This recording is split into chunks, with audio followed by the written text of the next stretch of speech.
Body's deck was definitely better. Big deal. Way bigger deal. I just gonna jump down there. What up, guys? How we doing? Good. Okay. Thank you for having us here in this We're gonna start beautiful like spot. a minute early. Let's do it. Why Look at not? us go. They lied to wanna me be and out told me here it started till at midnight. 6:30, so I actually showed up on time. Because you drive at 7:30. All right, guys. Good luck. Good to go? Yes. Hello and welcome to another Team Draft LA draft commentary. Outlaws of Thunder Junction. And this is actually a win and in for the Packbeasts here. Now let's see what we open up. We got Fortune, Loyal Steed. Very nice rare. Not quite on the bomb level of some of the crazy things in this set, but nothing else really to speak of here either. I think Emergent Haunting is just fine. Jolene is okay. And then Snakeskin Veil is, and Desert, I guess, are maybe the only other notable cards in the pack, so pretty easy. First pick here. And we follow it up with, we see a Bighorn and a Paladin. Bighorn is a mount, a white mount as well as Fortune, but even better, Wily Duke getting passed to a second pick here. Well, I was going to say Bighorn, though it is another white mount, is not something that I'm nearly excited to second pick. Wily Duke, however, just goes perfectly. I already have, I have one card in my stack, and it synergizes perfectly with Wily Duke. So we're going to go ahead and get that in here, and just try to be the mounts player, which is something that I'm, a deck that I'm very happy getting into and comfortable with playing. I think I've got a good idea in my head of what the deck shape should look like by the end, And yeah, getting started with two really nice rares. Again, neither of them are on the level of like a Bonnie Polar or Rakdos, but I'm not going to complain one bit. Another rare here, but it's Ariette, so pretty okay with passing that one. And not super exciting otherwise. We got the Hard Bristle Bandit as the only really green draftable card in the pack. Jolene as well, I guess, but not excited to pick that up third. Got a few decent blue cards in the Canyon Crab and the Loan Shark, but I'm already sort of visualizing the path I want to be on, and those are not part of it. And so I'm just going to go ahead and take the Bandit. Also not super happy about having to pick up a Bandit pick 3, but a little bit of rampy fixing is just fine to have in pretty much any team draft deck. And here I'm pretty happy to see Getaway Glamour just to as a really nice removal spell, often a 2-for-1 into my green-white deck. I will note, though, we see, some deserts, and that's the second desert stew that's flowing by.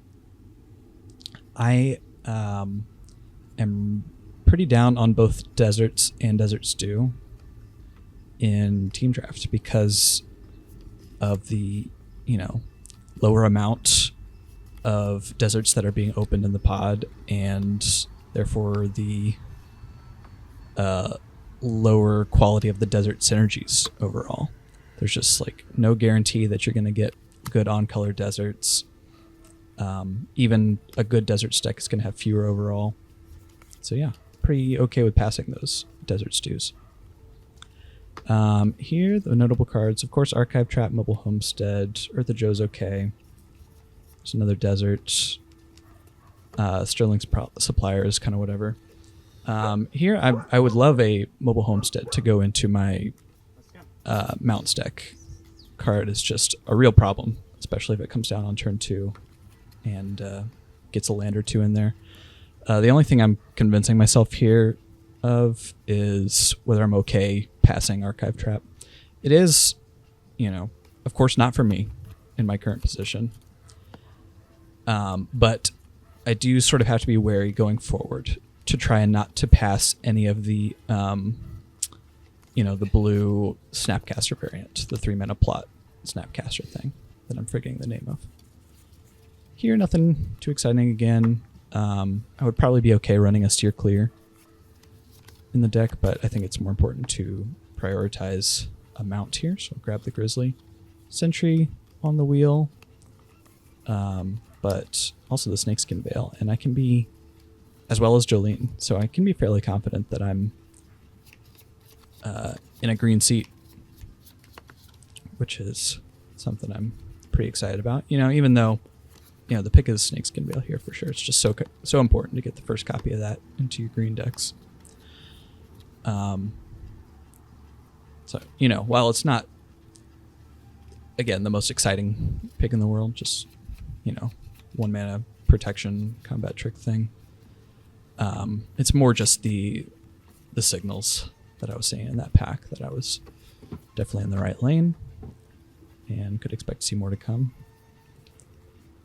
And again, you know, Bighorn is not the best card in the world, but it's perfectly fine in the deck that I'm building, and it came around to me.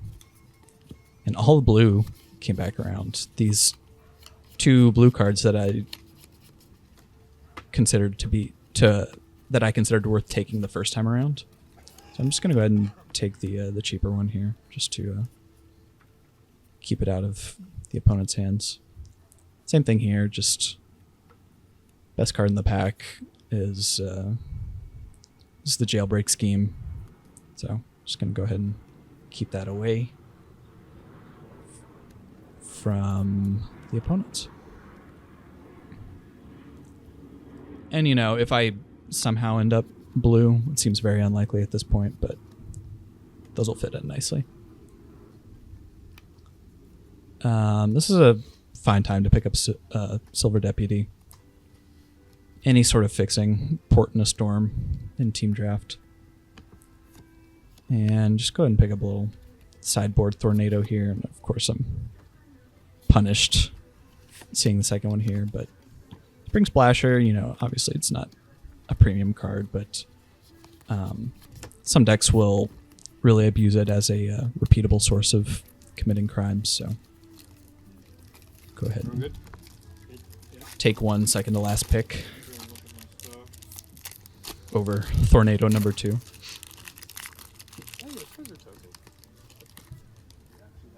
Yeah, let's see what pack 2 holds for us.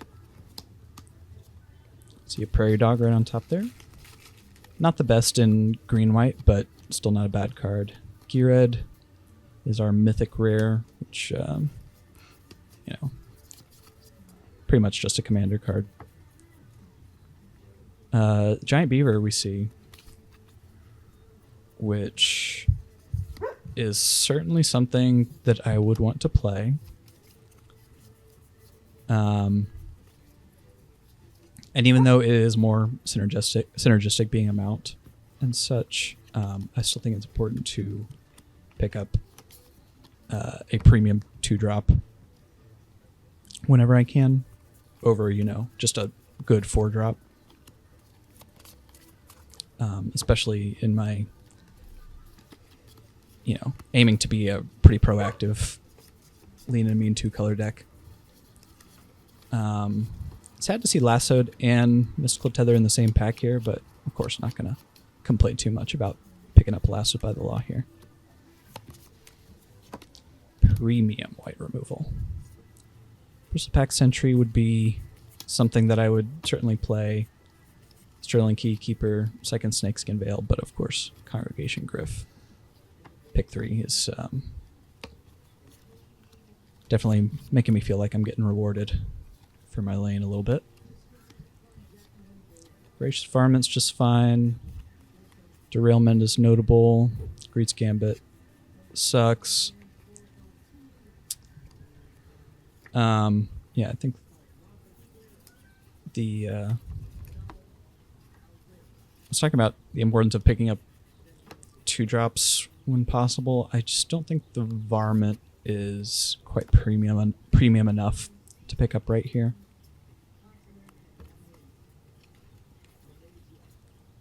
Though now that I think of it, you know, I already had a Snakeskin Veil in the deck, so the take up the shield that I end up picking here is not quite as necessary. I also already have a fair amount of lifelink in the deck, with the Prairie Dog and the Congregation Griff. Wily Duke also gained some life. So maybe I could have just gone ahead and picked up a Varmint there. Sterling Supplier is not something I'm super excited about, but of course there's just nothing else for me here. There's a bunch of solid blue. Interference and Loan Shark are both playable, but of course not something that's going to draw me in or force me to cut off. And then pick 6. Now that I have both a Snakeskin Veil and a Take Up the Shield, the second Snakeskin Veil, almost gets picked here, but my third protection spell, it goes down quite a bit in my estimation. So I opt to just go ahead and pick up sort of a premium sideboard card with the Requisition Raid. Of course, there's nothing really worth hating here. Contractor and Terminal Agony are both just fine, but something that my opponents are just going to wind up with anyway at some point.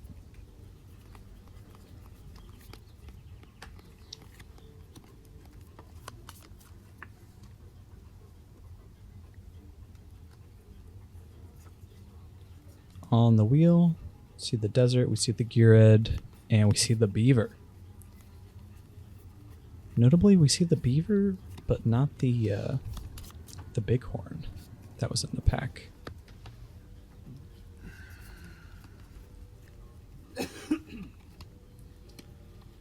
These Jolenes are just coming all the way around. This Wolverine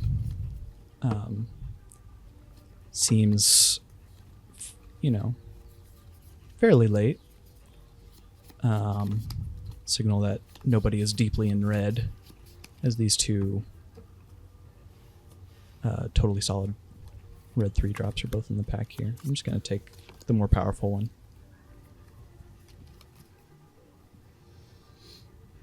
It's also somewhat splashable, but I'm not going to be looking or aiming to do that necessarily, but we'll see. Doing a little curve check. Thought I was doing pretty well on 2-drops after pack 1, but can see that I'm a little lacking there. And I think the Keykeepers has been just fine in team draft. Just go ahead and take the best card in this pack, Hypothesizzle. Just go ahead and take the best card in this pack, I guess, which is the Razzle Dazzler. There's another one here, but, there's a world where if I get the fixing and I just need the extra mount, I could play the World Charger. And I'll 14th pick Wolverine. I had some guy I was watching So yeah, feeling pretty strong. I've absolutely seeing no reason to pivot off of my initial game plan here. So just looking for, maybe a couple more nice early drops, maybe 1 or 2 more removal spells, maybe some fixing if we see it. Pack 3, pick 1 is just not a pack for us really at all. We see, Patient Naturalist and the white 5-drop back there. But this is pretty much a black pack. We see Servant of the Stinger, I think Unfortunate Accident, Baron Bertram. Obviously unable to hate pick anything there. So I'm just going to pick up the Mirage Mesa specifically, because it's my first solid piece of fixing, but specifically in case I see any Cactarantulas. We do see a Holy Cow here, but there he is. So getting just immediately rewarded there. For a, you know, pretty unexciting but disciplined pick 1, I think.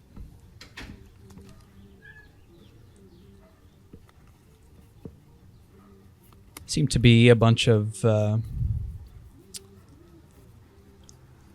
Lonely Arroyos in these packs, but I'm pretty excited to see the Intrepid Stable Master here. As I said, I needed a couple more 2-drops here, and having just picked up a Cactarantula, I could also use the ramp.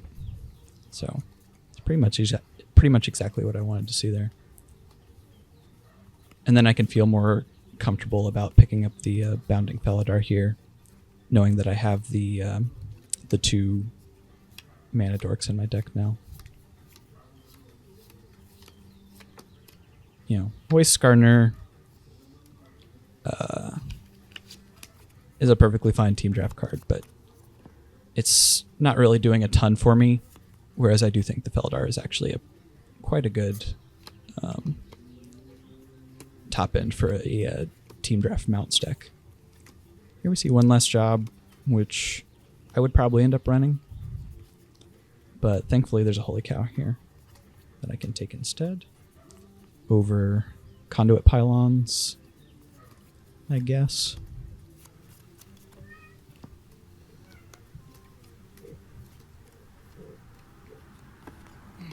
Sorry if you hear my cat whining here. He just woke up.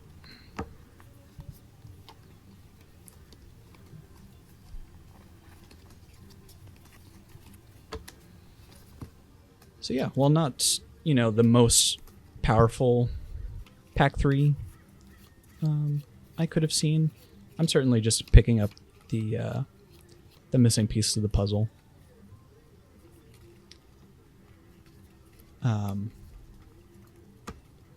You know, like I said, sort of had some deck architecture in mind after those first couple picks, and now I'm just doing my best to build it.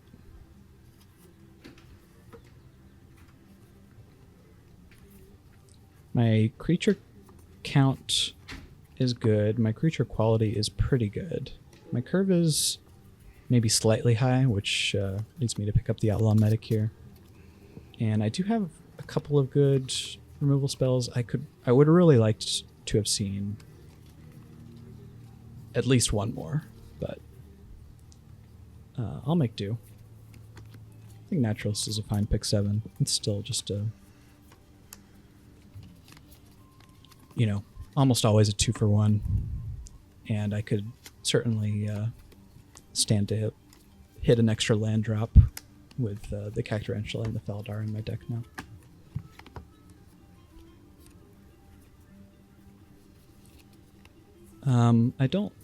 I'm not excited about passing the Summoner, but knowing that I seem to be the only big green drafter at the table makes me feel a little better about it. And I do think I needed the extra 2-drop there. Just take another little mount here, why not? Second Drover Grizzly is not as important as the first, of course, but it's still perfectly fine in my deck. Here we see 4 Is It cards. Just trying to decide what the best one is. It's probably just the red removal spell. Yep, so go ahead and take that.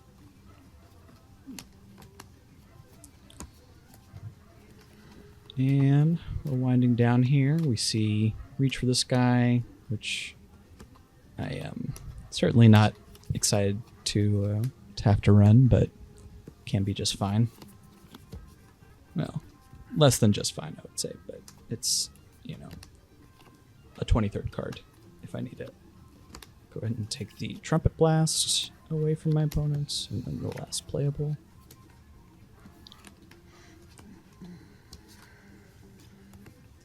So yeah, I think the deck came out just fine. Could have used like one more 2-drop and one more removal spell, but other than that, I pretty much couldn't ask for anything more. I did end up playing the reach for this guy, unfortunately, but what are you going to do? Here's Alex's sort of blue-white mid-range deck, splashing some green removal.